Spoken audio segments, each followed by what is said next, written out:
Vidéo débrief des deux matchs. On va parler du Real Madrid qui s'est imposé hier face à Leganés 3-2.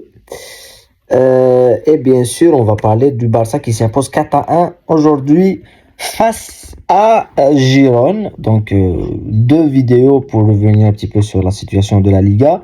On va aussi dire un mot sur l'Atlético Madrid. Donc, avant de commencer, bien sûr, ce débrief Liga, n'oubliez pas de liker et de vous abonner à la chaîne. On va commencer par les matchs de la journée avec le Barça qui s'impose face à Girone. Je vais commencer plutôt par le Real. Je vais commencer par le Real qui s'est imposé 3-2 difficilement face à Leganés.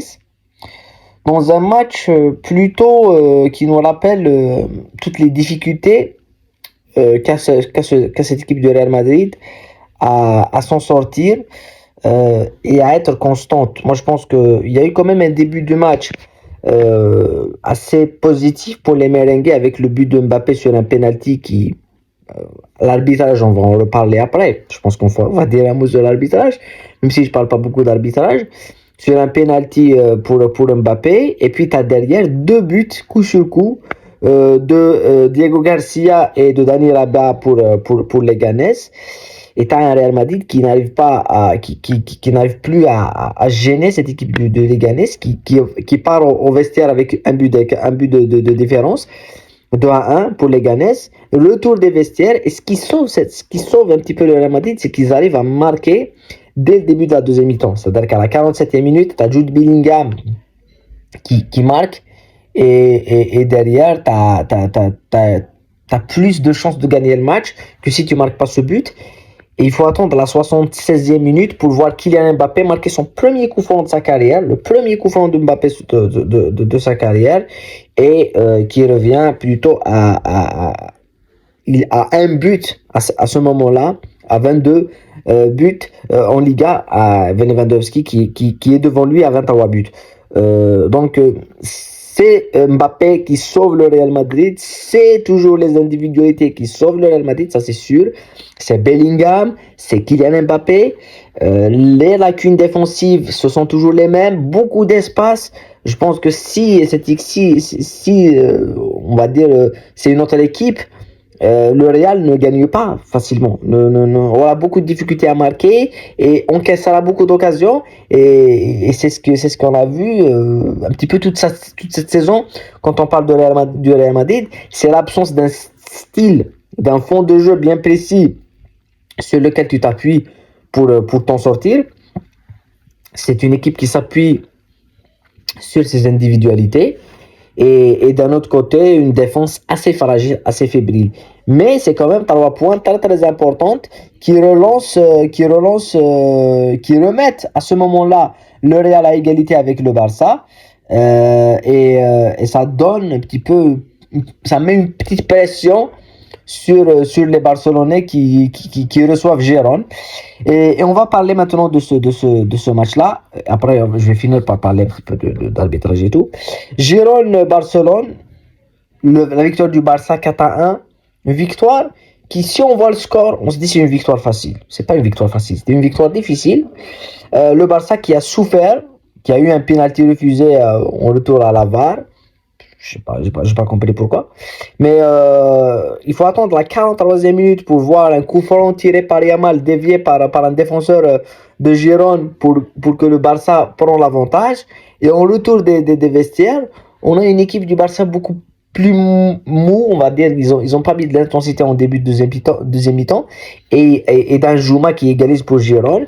Et il faut attendre Lewandowski qui met un doublé avec la rentrée de Ferran Torres qui marque aussi, mais la rentrée de Frenkie de Jong qui amène beaucoup de choses, la rentrée de Balde en fin de match.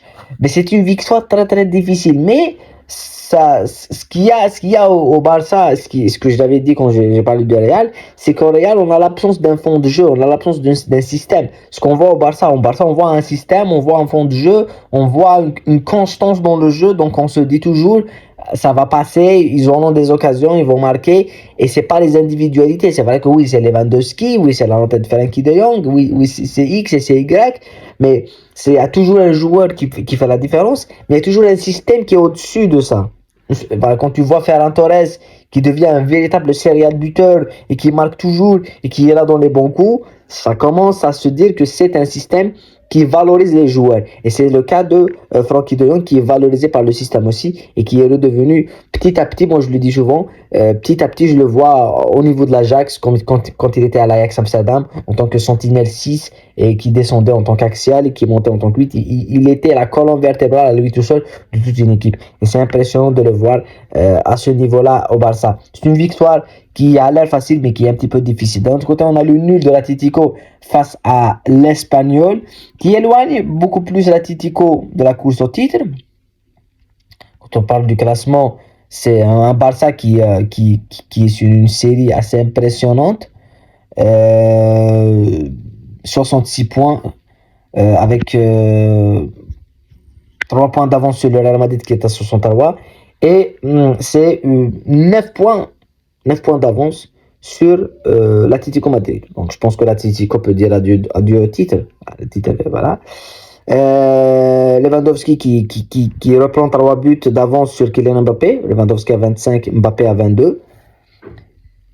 Après, pour parler d'arbitrage, y a pas, c'est un arbitrage tellement médiocre.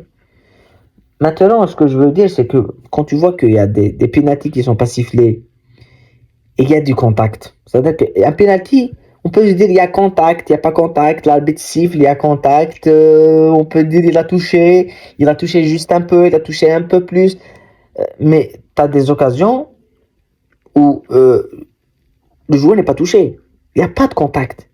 Tu siffles le penalty, il y a contact. Tu siffles, il n'y a pas penalty et tu reviens à la VAR. Donc, c'est assez bizarre. Moi, je le dis au championnat, c'est difficile de parler d'arbitrage parce qu'il y a les supporters du Real qui vont se dire ah, on est attaqué parce que on parle d'arbitrage. Les supporters du Barça ils se disent non, non, c'est l'arbitrage, il est contre nous, donc c'est nous qui sont attaqués. Donc, chacun est attaqué, chacun critique l'arbitrage. Non, il faut parler doucement et analyser les situations. Et c'est ce qui m'impressionne un petit peu quand je vois un petit peu tout ce genre de choses. C'est la pauvreté de l'arbitrage espagnol. C'est l'arbitrage le plus nul au monde. Moi, ce que je vois, c'est l'arbitrage le plus nul au monde. Il fait des choix n'importe quoi, il arbitre n'importe comment. Et c'est ça, et ça ne met ni en valeur la Liga, ni le Real, ni le Barça, ni n'importe quelle équipe. Mais au-delà de ça, ce qui m'a dérangé moi, dans cette question, dans cette affaire d'arbitrage, et je l'ai souvent dit, c'est le communiqué du Real. Ça n'a pas lieu d'être de faire un communiqué. C'est comme si le Barça ce soir, il perdait un match par exemple à cause de l'arbitre, et l'arbitre le penalty refusé par exemple, et que derrière Girona marque et gagne, et le Real devient premier. Demain, on va le Barça faire un communiqué. Non, c'est pas comme ça le football. L'arbitre fait partie des choses. Ils doivent nous expliquer les choses. L'arbitre doit nous expliquer pourquoi il refuse la VAR. Pourquoi il refuse le penalty, pourquoi il donne le but, pourquoi... Et ça, c'est le micro. Il faut intégrer le micro et que l'arbitre explique la chose. Comme au rugby, comme au tennis, comme dans d'autres sports. Mais bah oui, avant on se disait ah il faut pas la vidéo dans le football. Le football c'est pas le football américain. Il faut pas la vidéo. Là on a la vidéo dans le football. Eh ben il faut le micro pour les arbitres. Ah ben oui c'est dans la continuité. Tu peux pas faire la chose et l'autre, tu la refuses. Non, voilà. C'est le débrief Liga, voilà. Moi, ce que j'attends, c'est le retour de la Coupe du Roi avec un Atlético Barça qui s'annonce exceptionnel. Mais aussi, bien sûr, ce qu'on attend, c'est la Champions League avec les quarts de finale de Ligue des Champions avec un formidable Arsenal Real Madrid qui sera attendu. Voilà. Prenez soin de vous, la paix sur vous et à très bientôt.